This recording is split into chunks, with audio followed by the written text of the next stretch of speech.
I had a splendid voice. In fact, I'd sing in opera if they'd give me my choice. I wrote to Oscar Hammerstein that I would be his star. He said, come down and sing for me, and I'll see how good you are. And I don't suppose I'll do it again for months and months and months. No, I don't suppose I'll do it again for months and months and months. I sang the wise old owl, and he left the room at once. So I don't suppose I'll do it again for months and months and months. Welcome to episode 6. I had the pleasure of talking to my next guest, Oliver Webb Carter, the day after his new wonderful podcast, The History Book Club, went live. Oliver has had an interesting career that has seen him working in several different areas before finding himself engaged in his true passion, all things history. He was an editor and interviewer with the Aspects of History website, and during his tenure he delivered many fine articles and interviews based on the subject of history. Since then, he's moved on to produce his own podcast, The History Book Club, and he is currently writing a book on one of the ultimate turnabouts in the conflict that has become known as the Troubles. Ladies and gentlemen, without further ado, I give you Oliver Webb Carter. Okay, Oliver, can you tell us who you are and what it is that you're best known for or doing to the public? Hello, Vinny, and hello, everyone. Well, I when you say best known to the public, it makes me sound like I'm sort of known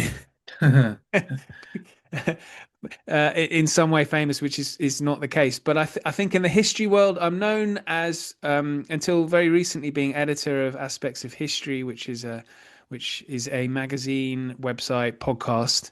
And so I presented the podcast, edited the magazine, which basically what the podcast, magazine, and website does is it provides a platform for authors of history and historical fiction.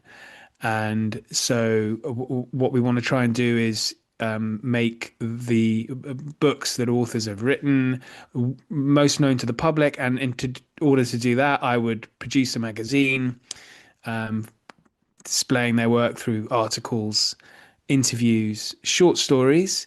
And then on the podcast, I would get people on and have a chat. And I was very fortunate to get some great guests on, including, well, I mean, if anyone's interested in history, which I'm assuming they are, The Rest is History, which is probably the biggest podcast, I think, in certainly in Britain. And that, so I was lucky to get on Dominic Sandbrook and Tom Holland, and then other authors as well of that level, which was just huge. I think the podcast was probably the most fun part of the job. So I would say that's how I'm best known. Okay, let's take it back a bit. So, chapter one, where did it all begin with you, Oliver? How did you get into history? Was this something was this something that you were always interested in, or did you take a different path and this kind of was in there in the background and you kind of went, oh, I would prefer to be doing this, or was it just always on the cards for you? Well, Vinny, I'd say both, actually. So if that doesn't sound too strange, is that, I've always loved history. Particularly the ancient history, Greek myths were probably my earliest historical memory. And my father loved history. And so we would talk about history all the time. And so those were the subjects I'd study at school. And then I studied ancient history at university. And then I became an archaeologist, working for the Museum of London for a year. But I don't know if there are any young listeners who are thinking of a career in archaeology, and I would encourage them to do it. But before they do, they should know that the money is not good. And so I found it very difficult I think this was in 1999. I was working as an archaeologist on not very much money. And then I was made redundant, which was very reliant on the construction industry, interestingly, particularly in the city of London. And it was also slightly depressing experience because you're working on sites which ultimately turn into office blocks or worse, car parks. So all this sort of beautiful history is basically bagged up and removed. And so I then retrained and went into technology and then worked in the city of London for same place but in a different world. In investment banks for about 18 years. and I moved through jobs that got steadily more and more boring until I couldn't take it any longer and left in 2020 after COVID. Well, sort of right in the middle of COVID, actually, July 2020. In the meantime, I'd spoken to a very old friend of mine who had this idea for aspects of history, and he wanted someone to come on board who had a kind of historical, and I'd all kept, sort of voracious reading really throughout the whole of those 18 years. It wasn't like I sort of put history away. And we set up aspects of history in the end of 2020. First issue came out in December 2020. The podcast came in September 2021. And it was something, I was finally doing something that I absolutely loved, and had been doing that until November last year, which is when I sort of stepped back from aspects of history, and now have launched my own Substack and my own podcast, which is all just me now. So yeah, that's kind of gives you an idea of where I am now. And then of course there's this book project that I'm working on. You said something very interesting there, and it came up in our previous episode there. You said you originally studied history and you worked as an archaeologist in archaeology. And the work dried up. And it, is there many people from that field of work, the history, say the archaeology sector? Is there many like they start out and then like yourself, they move into a completely different thing? Because IT and archaeology, I wouldn't put the two of them together. Is that quite a common thing amongst? I mean, it was a long time ago, so I wouldn't be able to. I don't know about now. What I would say is that I was working on sites where there were huge numbers of us, which was actually quite surprising, in a way heartening, but most obviously was the site of Spitalfields in the City of London, which is it's a sort of development now. Now it's lots of shops and restaurants, and it's a nice place to hang out. It's and it looks great.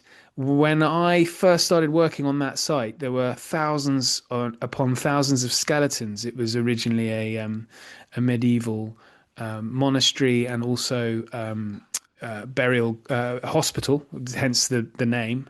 And it was where a lot of plague victims, it stretched back to the Roman period all the way up till around 1300. And as I say, a huge number of skeletons needed to be excavated. And in order to do that, you had to have manual people on the ground doing it.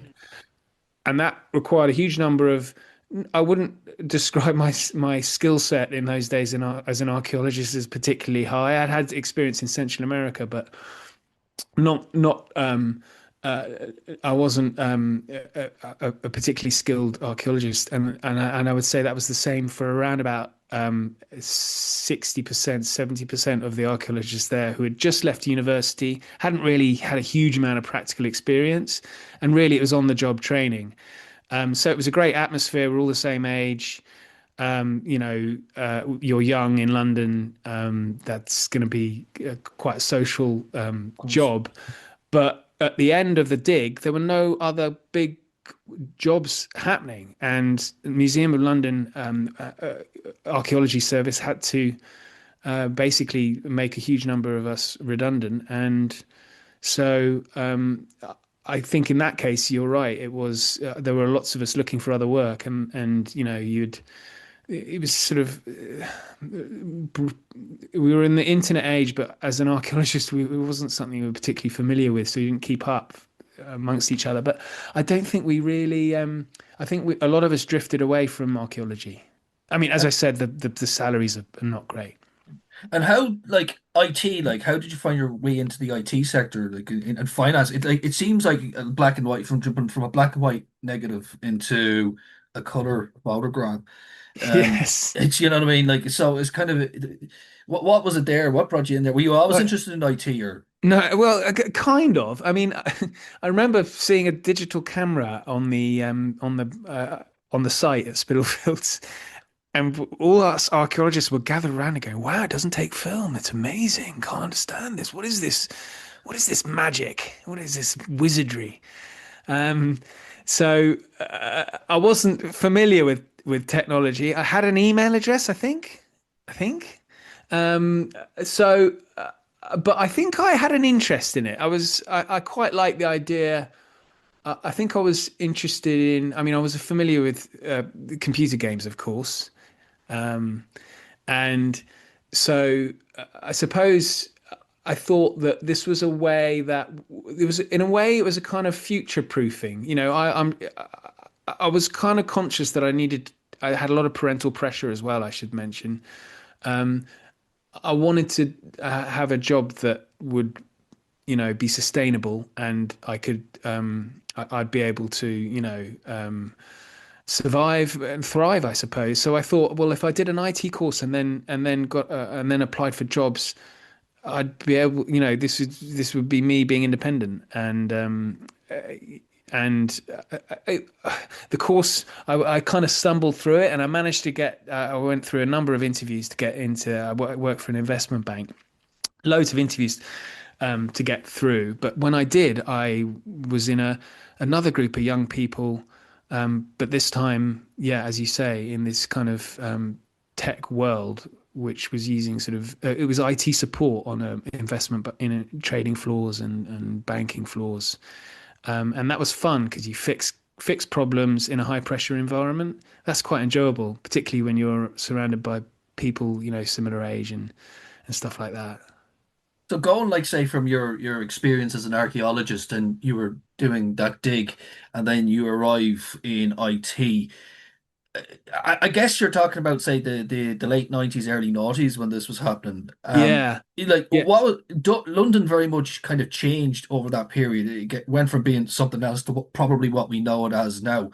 What was it like living in London at that time? Was we hear loads of stories about it, like so. It's funny. I wonder if we're going back into a kind of London at that kind of late 90s. Like, I think the difference maybe is in the late 90s you just had that kind of cultural boom of what was it described by the Tony Blair, or it was Cool Britannia and all. So we were Cool coming off the Britannia, back of yeah, that, yeah. and the music, importantly. I mean, I was Mm. at university 95 to 98, so that's at the sort of zenith of Britpop, and then its decline.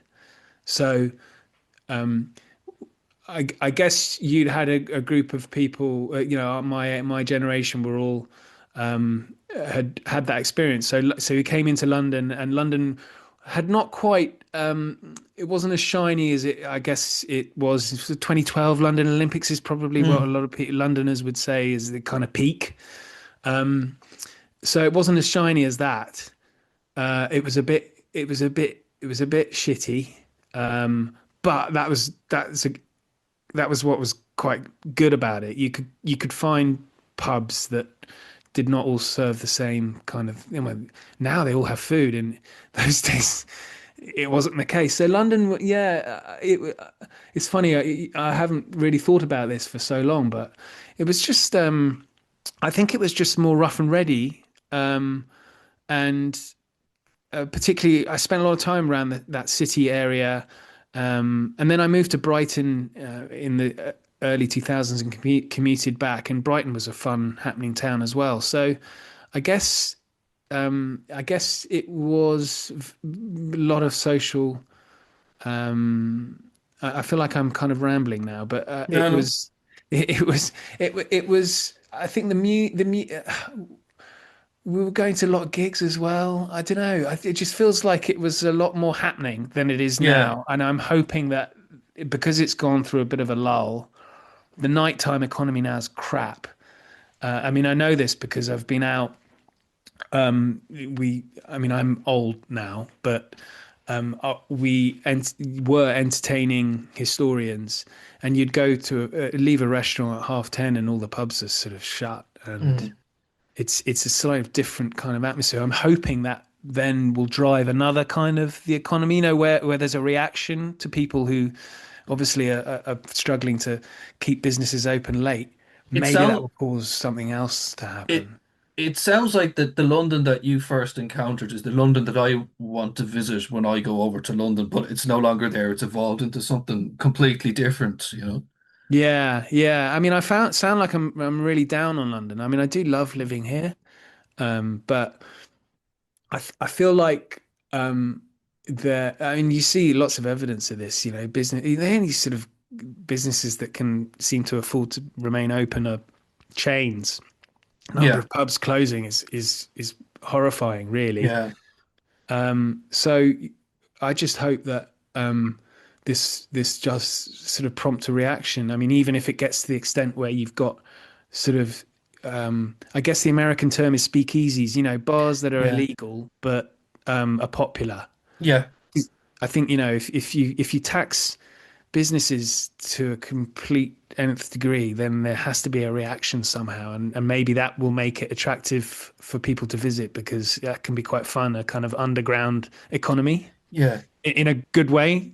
Aspects of history comes along. What drew you to that? Because again, it's like you've had three very varied, different careers here. You started out in archaeology, then you ended up in IT finance, and then you become the editor and the host of a podcast or and a magazine called Aspects of History. What drew you to that particular project? What was the genesis about it, or what was the Well, appeal really, of it it? was it was running my own business with well, I had my business partner whose idea it was, and he had worked in publishing for 20 years. I'd known him for a long time, and so it was the idea of doing something that I knew I would enjoy, and I knew the money would be nothing like as good as it had been, but that wasn't really why I was. That wasn't what was motivating me. It was more to do something I loved, and so it really was the opportunity to be almost my own boss was a main factor as well. Because so not only working in the history world of history, and you know, I still get a thrill, always have, from books. So my wife is increasingly unhappy with the number of books that come through the door, but even now I like getting a book coming through that I don't expect from a publisher. So it's very exciting for me. Not for her, but so you know, it really is because it's involved working with books, working with areas of history, you know, new areas that I'm not familiar with, or exploring areas that I'm interested in but don't know a huge amount.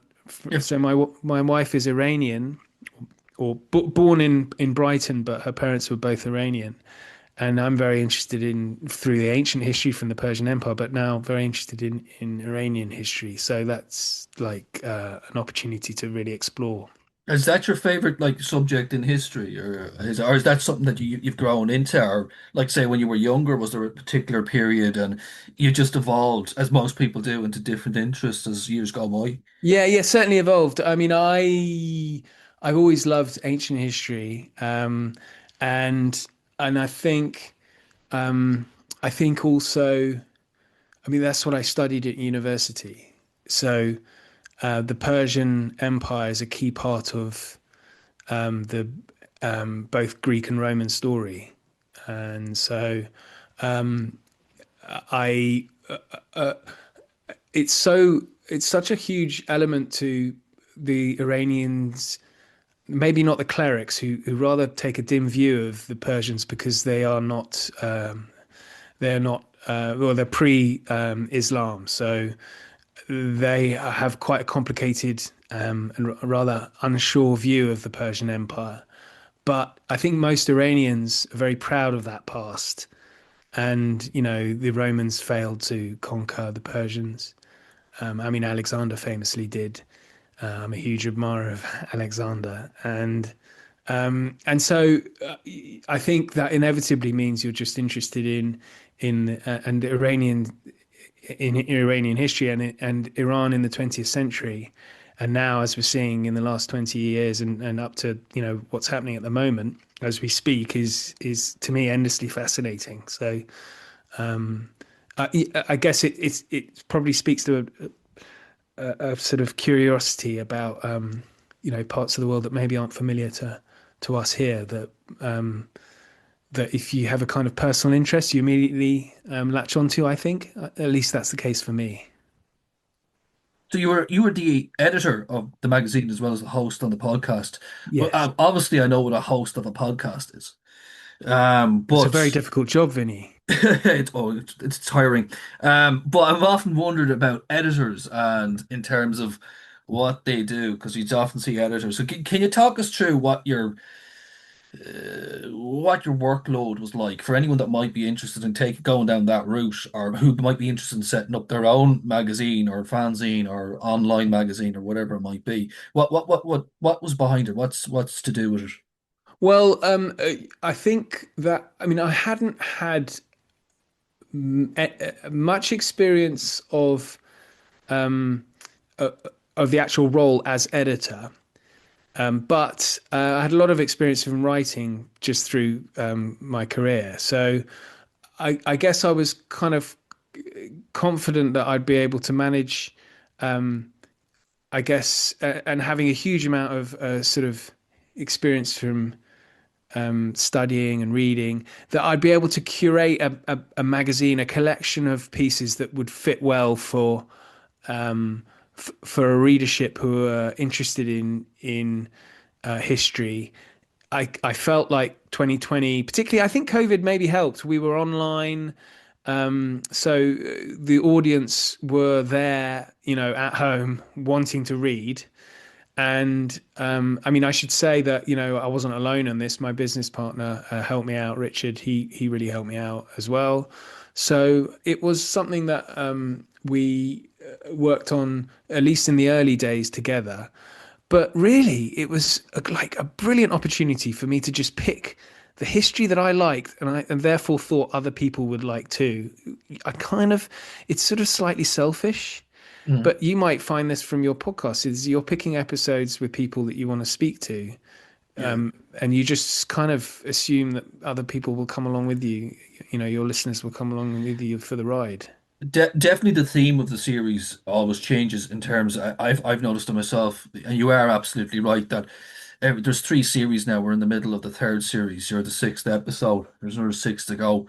But each series is directed by a theme, and that theme is what I'm generally interested in at that particular time. So the first one, because I was working on the arts, I was pretty much it was arts orientated. By the time we came out of COVID, um, I changed career. I was into teaching, and I was more interested in educational opportunities. And again, now when we come to the third series, I've noticed that it's very historical based, this one. So if there's a fourth series, I don't know what that's going to be about. It depends on what would be 2 years down the line, kind of thing. Is that how it worked for you guys, or I think I would look at what books were coming out. Basically, go to Amazon Mhm. and look at, you can sort of toggle around with the filters on the books, and it's the most effective way of looking at what books are coming out in the next few months. And once I'd done that, and would get out a spreadsheet and list out the title and author, and then it was a case of tracking the author down directly, which worked better than going through the publisher, which is basically another middleman that will take forever to get back to you to, whereas if you went direct to the author, it was a lot more effective. And so I, I, I think the first issue, it was there was so many books coming out that it was really exciting to pick. I tried to do a blend of like a catch-all, to blend a blend of the from the ancient world all the way up to really the relatively recent past. And so that meant you have to very much pick areas of history that are popular inevitably. So World War II, of course, and the Tudors Jesus. inevitably. Um, but that leaves a lot of space in between, if you've got quite a long magazine. Our first issue was far too long. I think we had something like 25 pieces in total. That I think it was two short stories, so about five interviews, and then the rest were articles. It was about 60,000 words, 65,000 words, which is nearly a novel. Yeah. It's a So lot of work. well, yeah, and the more, yeah, the more there were, the more that was more work for me to try and contact authors, and get. We also included in the kind of selling point to the magazine was the fact that we'd review every book that was coming out. So with that many contributions, you have to get the equivalent number of reviewers, and that's a bloody nightmare to do. So after a few issues, I kind of toned it back a bit and got a kind of leaner, more I think a much better magazine out of it. I think sort of it was way too much to start with, but that's inevitable. If anyone ever wants to start up their own kind of publication, I think it's a bit of trial and error, and you see what works and what doesn't. I think what I'm coming across here, and you've said it, just what you're saying about the archaeology, and then saying with this, you're a man with a great zest for on-the-job experience. I mean, you went into two things there, virtually not knowing too much about them, but managed to get around them. Am I right or wrong in saying that? Yeah, that might betray a kind of half-assed approach I don't to life, know. which I kind of had a vague plan, but yeah, no, you've probably zeroed in on a weakness of mine there. Yeah, Well, I wouldn't say it's a weakness. I would say that's very much a strength. It's something that we don't kind of maybe give as much credit in today's society as what we would have done 20, 30, 40 years ago. I'm like I said, I'm a teacher, and I deal a lot with German students, and the German teachers will always tell me, in Germany it's all about the qualification and it's not about the experience. So you can have as many qualifications and you'll get the job. Whereas in Ireland and the United Kingdom, it's about experience and less about the qualification. So the more on the job experience you get, the better your yeah, opportunities will become. That's why I would say that. yeah. I think that's right. Yeah, definitely. I mean, um, and that's why I found actually we'd offered internships to aspects of history, and really that practical experience is inevitably more helpful. And by that I meant really people who were interested in reading. Yeah. That sounds like something really simple, and you might see this as a teacher. I think particularly now, young people, you see this in surveys and reports that it seems there's a decline in the number of people reading books. Mm. I'm not sure if that's the case in the Republic, but here it's a marked decline in the number of young people reading books. Oh, And I've had the argument. I would be in agreement that reading has dropped a lot. Say compared to say the late 90s and the noughties, when every kid had a Harry Potter book or whatever the latest young adult fiction book was. Everyone would have a copy, or they would have read at least one book in the series or something like that. To where we're at now, the argument that gets tossed back at me are sure, aren't they on their phones? Aren't they reading content? I'm like, it's not quite the it's not the same. same. Sorry, No, but sue me I'm if in you don't strong like it. agreement with you in that is not the same.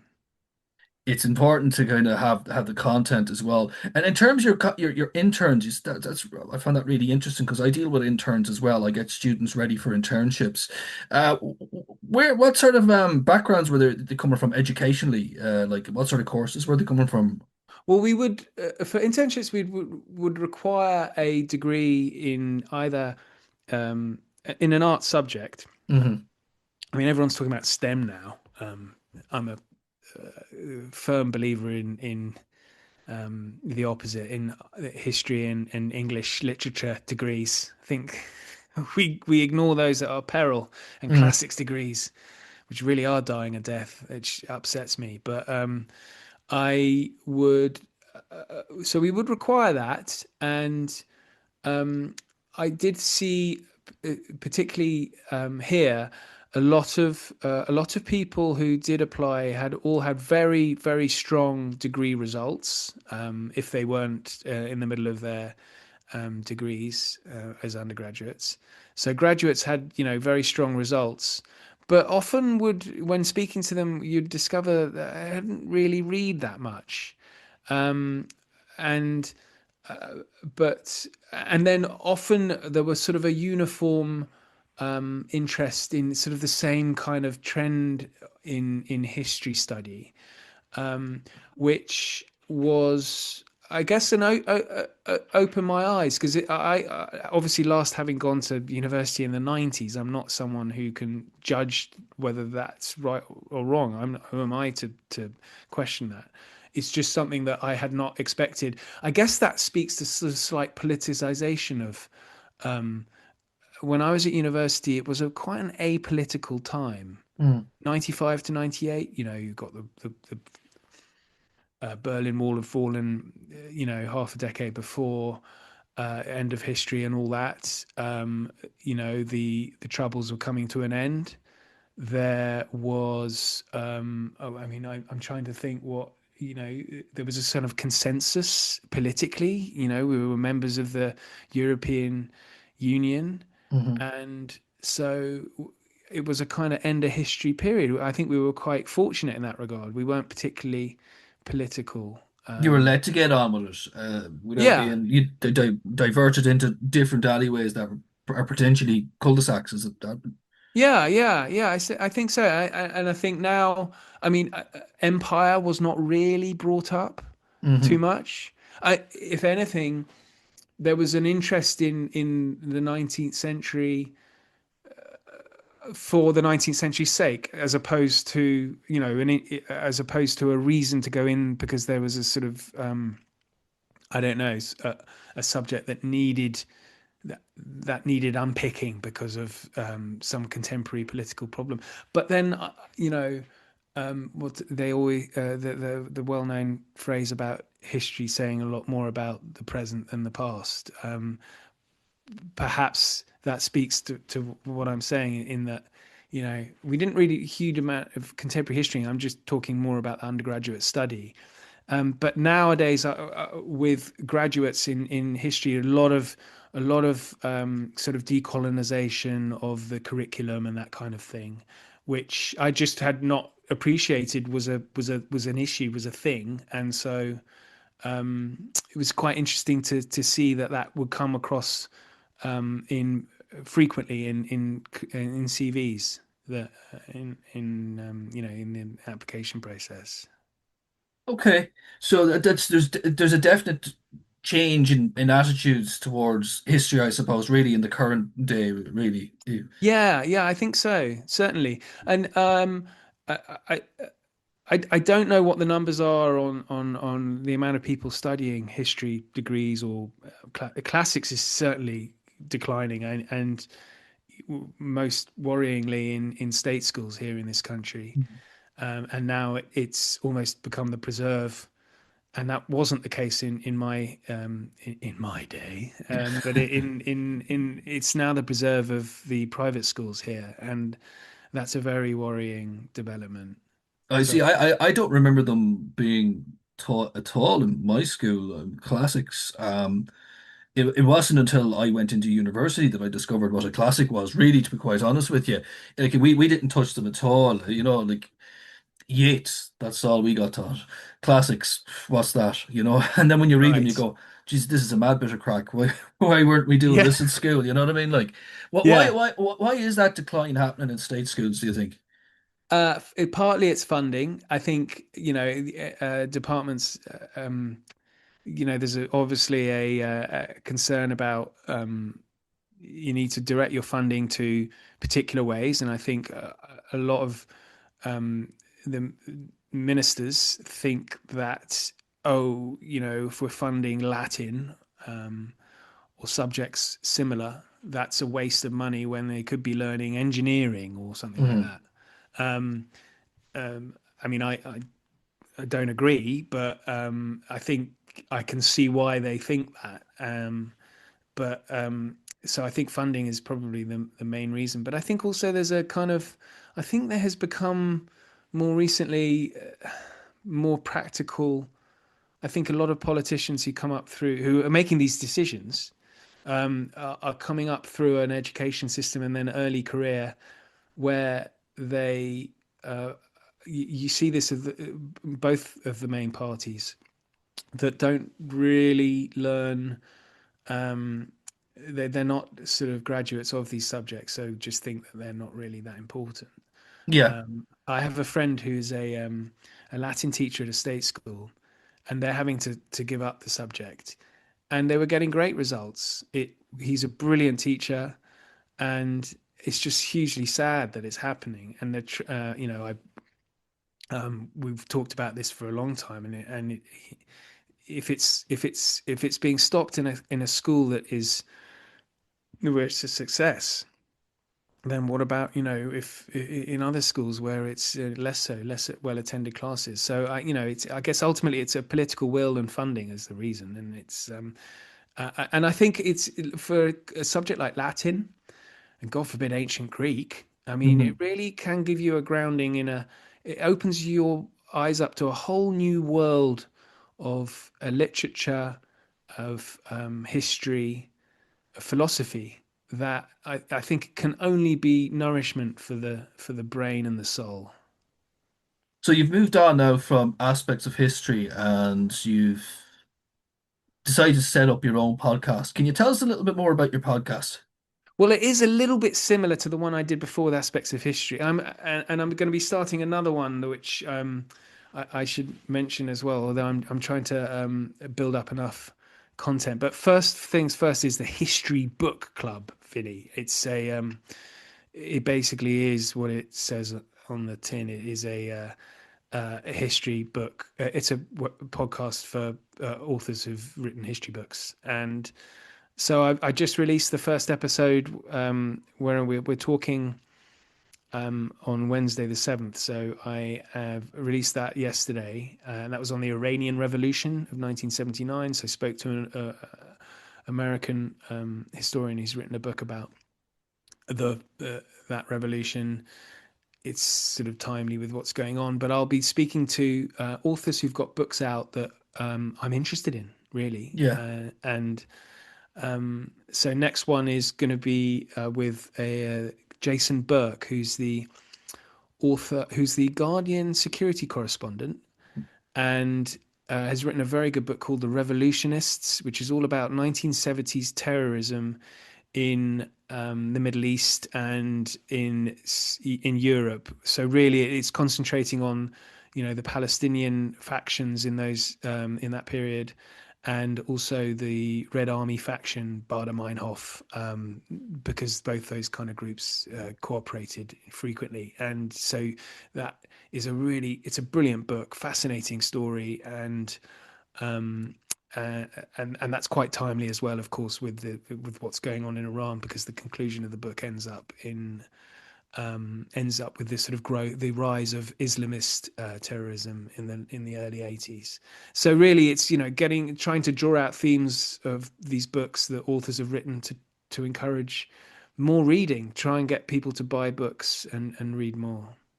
So did like I mean I've noticed that since I'm an avid reader and I will always buy. Now, mind you, my interests are slightly different, but like there's not a day that doesn't go by where there's not a new history book on the shelf somewhere. So why is it still so popular? Like I mean, it doesn't sell as well as let's say maybe the Mills or Boons or the Stephen Kings or whatever it is, but there's always a thirst for a good history book. What is it?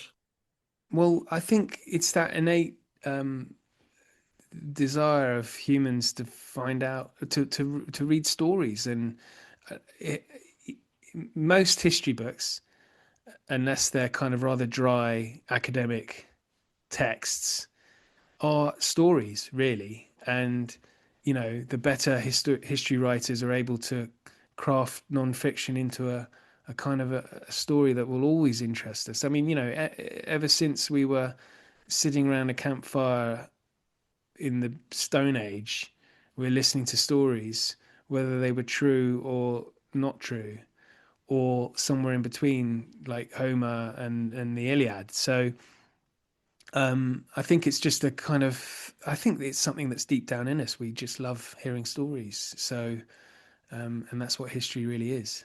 I'm really Whether it's happy you said that it's about stories because a lot of people seem to think it's about dates and times and years and places and stuff like that. But it's very far from it. It is about story, isn't it? Yeah, it is. It is. Although writing a book at the moment, I know that if I get a date or a something wrong, Yeah. there will be a long line of people keen to correct me. But Mm. yeah, I think there that I think I say I was just thinking that maybe it's a fine line between trotting out this happened, then that happened, then this happened, then that happened, to crafting that into something more interesting for a reader. In that this happened, why did it happen, and how did it happen, and then that happened, but how and why, and that kind of thing.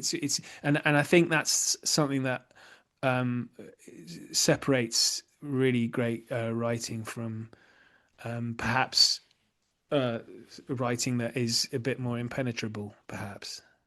Are you one of these that will buy a book on a certain topic and then as soon as you finish it, you go, I've got to get another one, but I got to get it from the different point of view, and you'll read that one and then you'll jump to another one and you kind of go, the next thing you find yourself with 10 books on one subject and you've read like you get yourself a good rounded grasp and knowledge of the subject. I think it depends. It depends kind of in the field, the area. But I'm just trying to think. Yeah, I mean, if you picked a period of history, I mean, I'm interested in all periods of history. So why don't you suggest a period of history, and I'll tell you if I've got more than one book on it. All right, we'll go Dunkirk, 1940. I don't know. Yeah, I do only have one book on Dunkirk. Okay.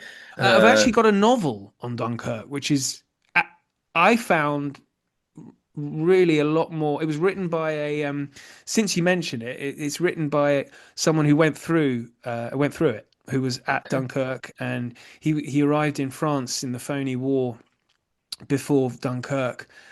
It's a brilliant novel. It's called Sword of Bone, and it's a fantastic. It's not very long. It's about 200 pages, and it's very funny. This guy arrives in, he's an officer, he arrives in France, he meets up with this sort of liaison officer in the French army, and they spend most of their time eating oysters and drinking a lot of wine. And then the Germans slice through the Low Countries, and then it's not that funny anymore. And then it's really quite horrible. So it's an absolutely fantastic book. But yes, so I've got two, but one's a novel. So I don't know. I can't. I'm interested in the Dunkirk story, but I guess that betrays the fact that I'm not Mhm. as into it as I am in other areas. Yeah, I know what you're saying. It's just like one. I know what you're saying. So you said you have another podcast coming out. Well, I'm developing a new one on, which is related to the book I'm working on, um, which is on the Troubles, which Okay. yeah, I'm conscious that my accent may betray the fact that I'm shouldn't be venturing into this world, but I do have a sort of personal connection to it, and I'm very interested in it, and so I think there's a bit of a gap, um, particularly for people in here in this country in Britain.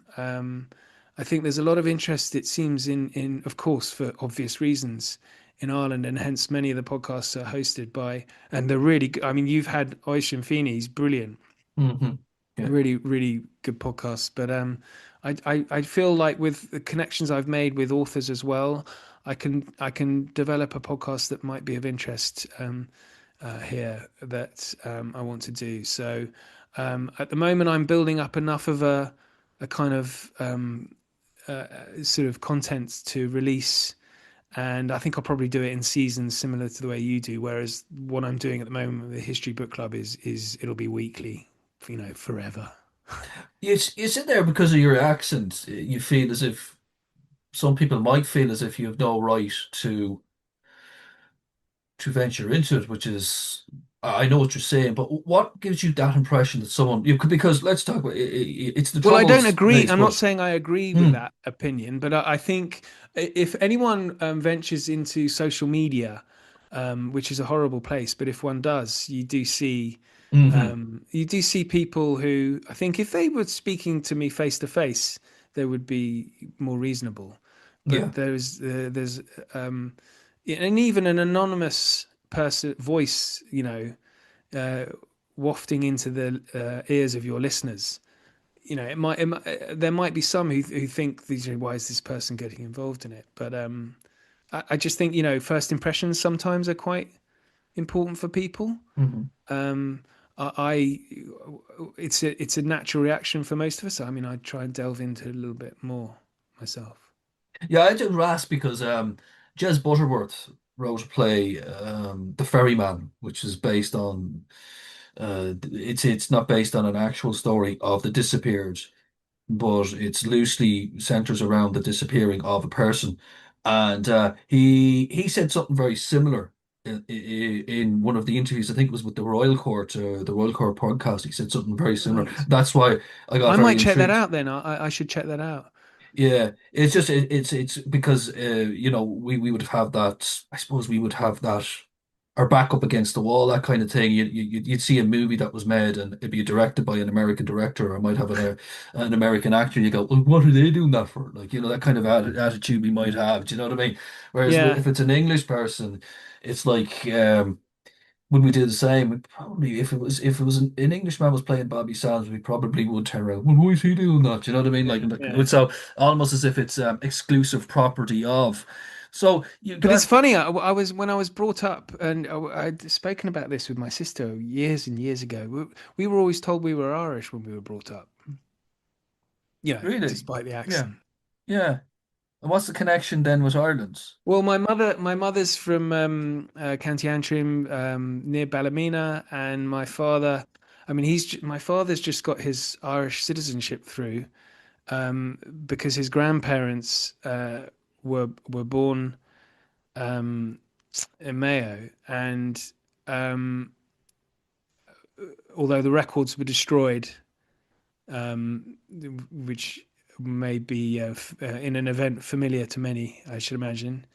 So it's taken him a while, but he's finally got it through. So both my parents are Irish citizens. My father was in the British Army in an Irish regiment, but so of course we're sort of an Anglo-Irish family. But the Irish side of it we took very seriously. So that means to say that your podcast and your book should have a great appeal then to a lot of people in England and even Scotland and Wales there, because there's a lot of Irish ancestry over there. Oh well, yeah, of course, yeah, yeah. Well, I hope so. I hope so, Vinny. I mean, the fear of any author, I think, is that the book comes out and it just falls flat on its face. Right, I have one last question for you, Oliver. And if I give you a choice tomorrow, uh, of two things, either go back to IT and work in the finance sector again, or go back on an archaeological dig, which would you choose and why? I'd go back to a archaeological dig, because I did the IT in the bank for 18 years, and that's long enough. I would the dig I didn't do it for long, and when I did do it, I loved it.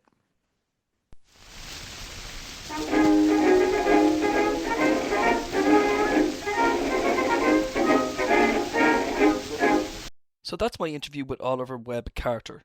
Please see all links relating to Oliver and his work down below and check them out. You will not be disappointed. We'll be back again in a fortnight with our next guest. Until then, please like and share where and when you can. Until the next time.